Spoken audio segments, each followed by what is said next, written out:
do not know it. I know. Oh, okay. I know. That's a Pearl Jam song called Release Me. Okay. They play a D and they go down, down, down, down, down, down, down. All done in D? It's pretty much except for the da da da da da da da. Release Me by Pearl Jam. Release Me. It's the last song on the album 10, which is their first release.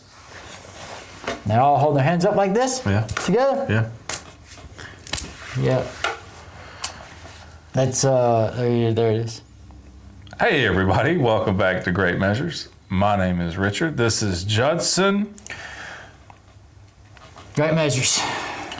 All right, so this is me being selfish.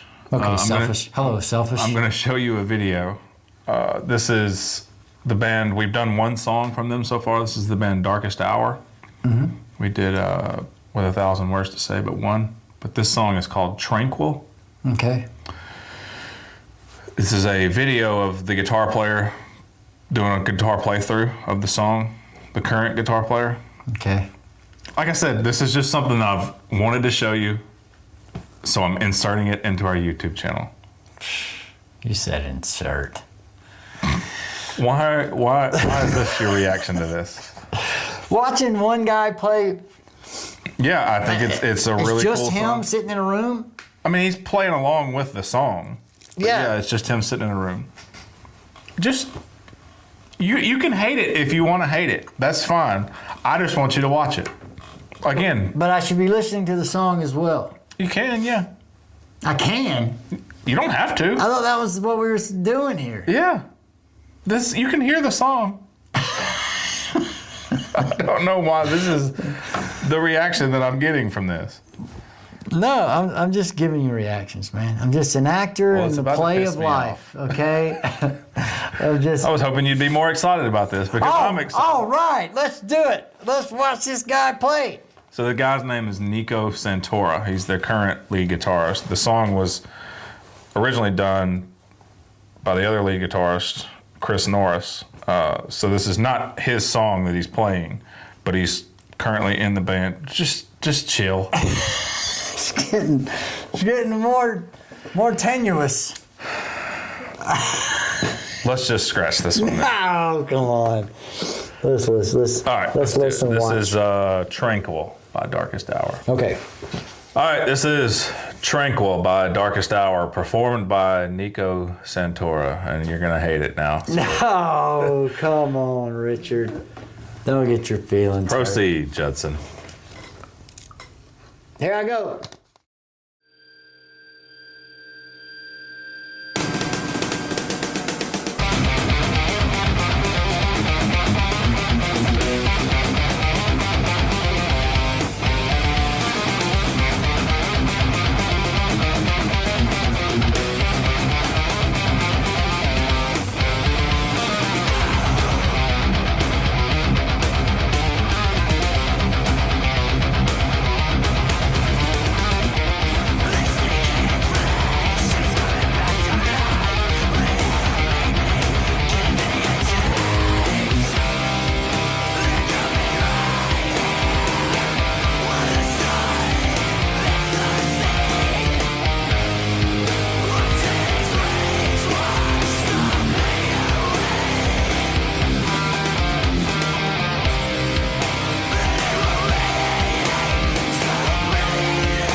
Well,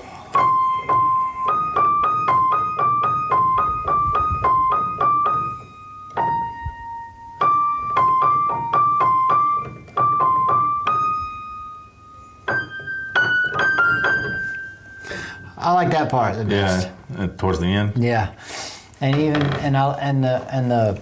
the part when it starts with the drums, just when it breaks, you know, Yeah. when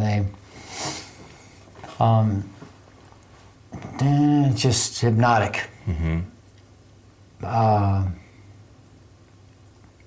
That guy's all right. Yeah, He plays guitar all right. he's pretty skilled. Yeah.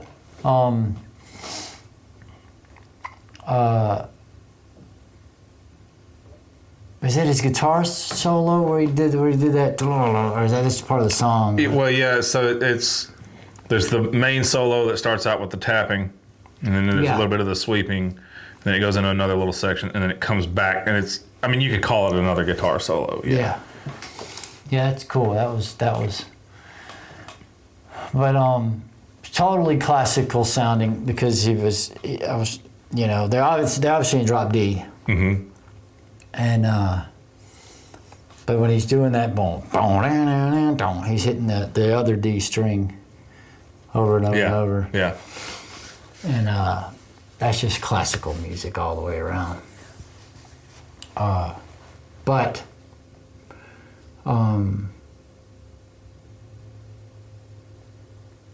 the song moves really nicely.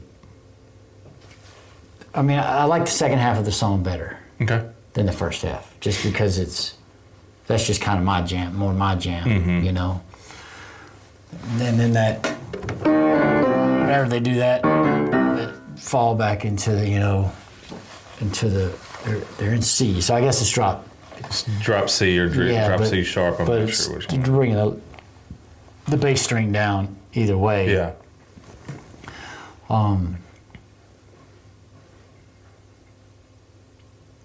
Yeah, it's hard to hear the lyrics all the way. I mean, Sure. they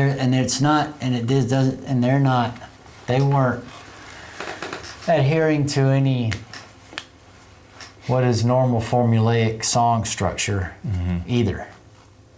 It's just they were throwing out this idea rather than chorus Yeah. verse stuff. It's the closing track on Undoing Ruin, which is the same. Sounds album like we a did. closing track. Yeah, it's perfect. You like these guys a lot. I do, man. That album, Undoing Ruin. It's one of my all-time favorites. I mean, I would probably even put it in if I had to rank them, I would put it in my top 3 Really? favorites of all time. Yeah, That's a big deal, Richard. it's yeah. That album is very special to me. Cool. Lyrically, you know, I handed you the lyrics when the song ended, and very uplifting, very positive. This decaying flesh is coming back to life. Reanimate me, give me a chance.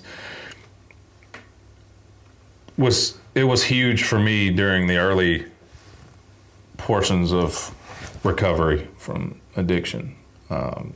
This music. This song, but it's also meant different things to me over time. I mean, when I was in college, my roommate actually came back to our dorm room with this CD. I'd never listened to these guys before. That year, this was 2005. I think this came out. I'm pretty sure. I'm 99% sure. I'm afraid I'm going blank and misspeaking, but he had gone to town, gone to the CD store, and grabbed this one for the album cover. And I remember, I mean, at that time, it was a positive. There was positive messaging in the album. You know, it varied from song to song, obviously, because there are some darker lyrics on this one, but they were all very relatable then, and they're still very relatable to this day to me. And like I said, they've meant different things, or I've interpreted them different ways over the last 20 years. Like, I just realized that was 20 years ago, but they've had different meanings over different spans of time in that 20 years. 20. Oh, that hurt. And it makes me think of my roommate now, and he just recently passed away last year. Oh no. So it has a different meaning now. Well, Darkest Hour, name of the band, sounds like they're referring to the moment before change, or the moment before something good happens. It's always good to have, well, I don't want to say it's always good to have a positive message. I mean, that you can prove that wrong probably at some point, but it doesn't seem like this song is talking about hope so much, because hope, I'm not a big fan of hope. Okay. Because, well, if you have, like, when you use words like belief and hope, then it's a placeholder for the fact that you don't know. If I believe in something, it's because I don't know if it's true. Mm-hmm. I'd rather know. Like, you don't believe that I'm sitting here talking to you. You know it. Mm. Okay. So, but then you believe in something. That's just a placeholder for I don't know. And hope is sort of the same thing. Hope means you're pushing it further away from where you are, and it may. And I'm just hoping it'll happen then, rather than it happening. It can be happening now. Any little thing can change your situation. Can change my situation. And I can progress in whatever direction I want to go. So hope is sort of misleading to me, and can cause complacency. Whereas I read the lyrics of this song, and it's saying things are coming back to life. Not I hope that they do, they are. Yeah, I see it as more of a longing for an opportunity to come back to life. Well, again, I think there's or just essentially danger. Waiting on the opportunity. Well, there's danger in that, I think, because the idea of becoming, if you get caught up in the idea of becoming, you're never going to get to a place. Mm-hmm. You're never going to get there. You're just never going to get there. It's a process, right? Mm-hmm. So you mentioned being in recovery. Early on, you don't know what's going on. Can you do it without dope and alcohol? You haven't before, so there's a lot of uncertainty in that.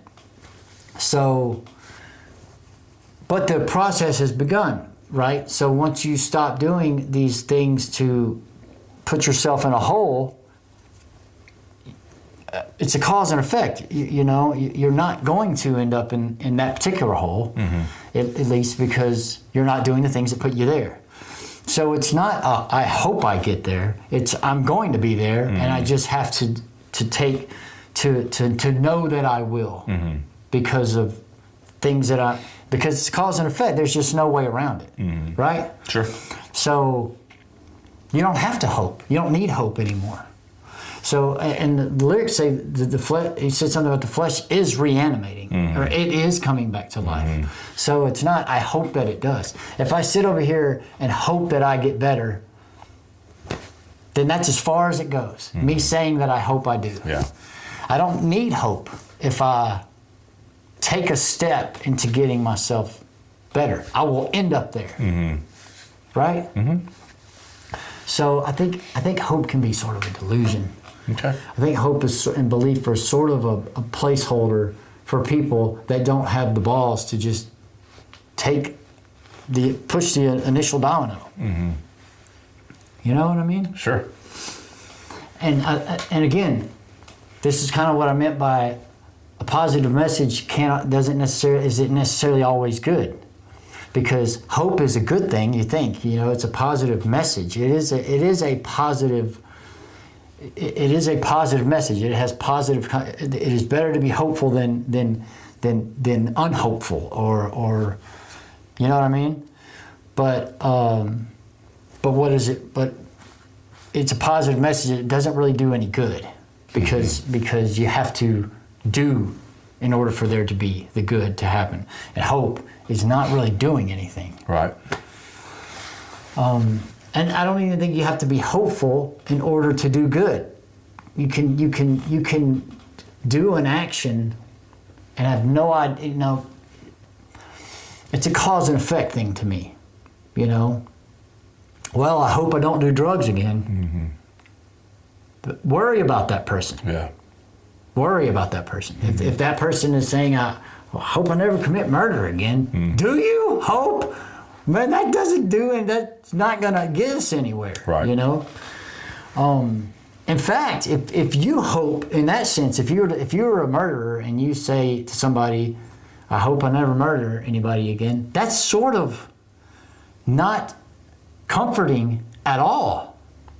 If you hear somebody say that, right? Yeah. You say, you don't know?